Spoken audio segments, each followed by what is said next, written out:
তোকে কে ছেড়ে দিল রে? কি সুন্দর থেকে বেরোচ্ছে। এখানে মনে কি বলছেন? কিন্তু এটি বিশ্বাস করা এখন নতুন ভাবে ভারতবর্ষের রাজনীতিকে বোঝা। কে ছেড়ে দিল? হ্যাঁ? কই? তুই কি মাছ ধরবো?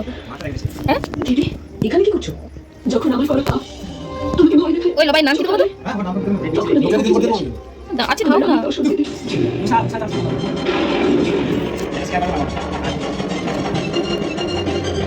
ওই তুই কে ছেড়ে দিল? উপরে ছেড়ে দিছে কে? ওই যে কুকুরি বিলটু দেখে চলে এলো ভাই। আমি তুমি বলি হ্যাঁ?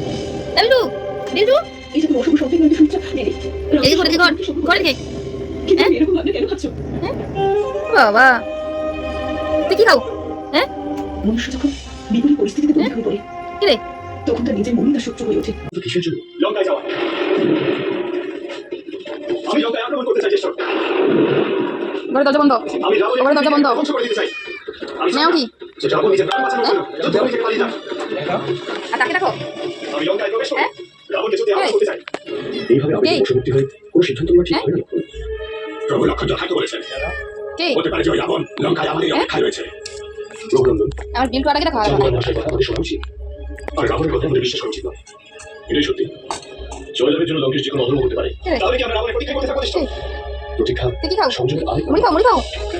আর সংযম কি রে? ধৈর্য বিলটু মা সেই জন্য ধৈর্য হয় না তোর একজন বন্ধু আছে? সংযম হও। কে? আমরা প্রতীক্ষা করব। আর আমাদের প্রতীক্ষা রাবণের পরীক্ষা হবে ওর ধৈর্যের ওর সংযমের।